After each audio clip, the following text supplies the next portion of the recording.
little bit of rain up here in Hamilton County, and so the Colts, they didn't work out outside. They don't want to risk injury by being in the wet, so they went inside, but they still got a lot of stuff done. Shane Steichen runs a taut ship. They start, when they're scheduled to start at 10, they start at 10 straight up. They're scheduled to end at 11:15 as they were today.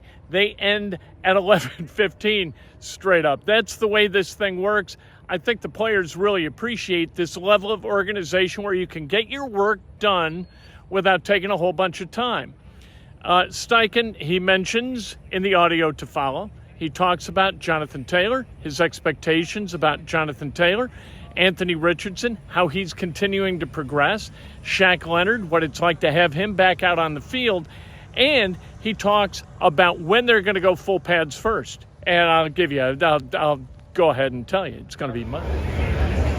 We got nothing today? Coach, why the decision to just do the 1 hour practices this first week? Well, yeah, we went an hour yesterday, or the first day, and then hour 15. We'll ramp it up tomorrow to hour 30. It's just a ramp-up period, just taking care of these guys, getting them back into football shape. You know, they worked out in the summer, but now we're getting back into, training camp. But really pleased with the tempo, really pleased with the energy of practice today, and we got to keep going. Did some of the injuries around the league kind of vindicate that thought process for you a little bit? I mean, yes and no. I mean, some of those things, injuries are going to happen, right? It's football, right? It's going to happen. But if you can try to prevent as much of those, because obviously the best ability is availability. So you want your best players out there on Sunday, so trying to prevent those injuries is what we're trying to get done. What is Thompson dealing with? He's got a little hamstring. Yeah. I heard EJ Speed say that he was talking to Zaire and he was like, man, that was kind of fun today. How are you instilling that fun back into these training camps? I think just like the connection, just having fun competitions, team meeting room, doing things we do in there, and just always just creating that growth and just the energy. I just want guys that have energy, and I don't mind them talking trash out there. I want that at practice. I think that brings excitement. I think it brings a lot of tempo, a lot of energy. The deep ball that Anthony had to Alec, how important is it for the wide receiver to understand, hey, I can get that ball downfield, Anthony can get that ball downfield? Yeah, there's no doubt about it. I mean, when you got a guy like Anthony that can get out of the pocket and make those plays, big plays come off scramble plays, and that's something we talk about in the meeting rooms. We work in practice and walkthroughs, and then when it comes up like it came up today to create that big explosive play to Alec was good to see. How do you think Anthony did with the first team today?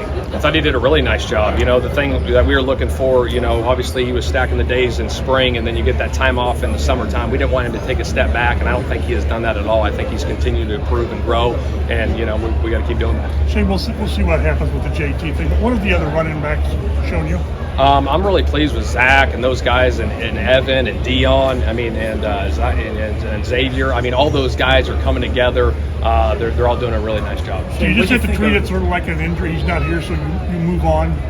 Yeah. We plan on him being here. Like I said, he's on PUP, and as soon as he's healthy, he'll be back with the football team. We're getting those other guys reps right now. Undrafted free agent Xavier Scott is listed as a receiver and running back by the team. He's only been participating with the running backs so far in camp. Is that something you anticipate continuing? Yeah, right now we do. He's played a lot of different things. He can play the F tight end, the receiver, the running back, and all that stuff. So right now he's playing running back. Shaq Leonard being back so early and doing all the things that he's doing, how important has it been for him to be doing what he's doing right now? I'm so excited for him to be back. Just the energy he brings. You can feel it at practice. A veteran leader like that who's a high-profile player, and just having him back on the field. I'm so happy for him. What he's went through.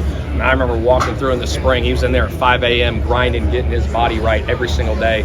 And for him to do what he's doing right now back on this field is really awesome to see. What do you think Anthony has learned as far as the timing level? Like, there are a few throws probably.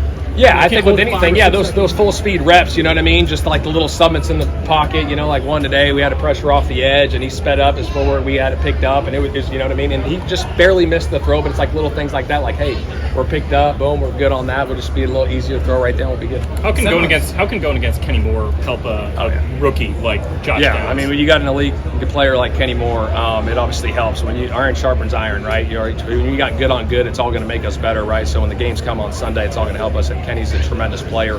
Very fortunate to have him on the team. It looked like Seven, where is that balance between hitting the deep ball to Pierce to being more decisive without a pass rush? Yeah, exactly. So the biggest thing is, right, if nothing's open, we don't want to just stand there and stand back there, right? So that's why we want to work the scramble, right? So it's not just like, oh, nothing's open, and because you see sometimes I've been around it where it's like, boom, nothing's open, and you just kind of jog up the line, boom. So they matched it up pretty good, and it was like, boom, let's scramble and create those plays because that's what it's going to be like in the game. It looked like Anthony had an option play where he stuck it in Zach's chest, but probably regretted that he talked about that. Yeah, it was. You saw his body language, I'm sure.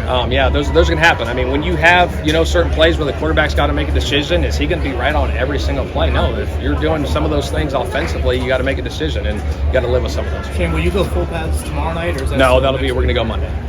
Coach, how has it been different coaching Anthony Richardson over, you know, Justin Herbert, Phil Rivers, and Jalen Hurts? Yeah, it's been good. I mean, obviously they're all different personalities, but it's been really good to see. I mean, they're all different players too. It's been exciting. Obviously, still, you know, we had the spring, still learning them. It's still early, but really happy with where he's at. Just the energy he brings and the work ethic he's had so far has been great. Coach, with this being your first training camp as a head coach, you have multiple members of your staff in the first time in those positions. How do you think the transition has been for yourself and the staff as a whole? I think it's good. I think, you know, a lot of these guys, you know, if, you know, you get your first opportunity, and I mean, like, for instance, like Brian Mason, this is his first opportunity in the NFL. Like, these guys are hungry, you know what I mean? They're going to bring it every single day, and I'm looking forward to working with these guys and going through the grind of the season. How has JT been away from the cameras with you guys? You were talking about body language. Yeah. Is he fully engaged? You feel like he's fully here and ready to roll? Yeah, he's here. Like I said, I've had private conversations. I'll keep those private, but he's here every single day.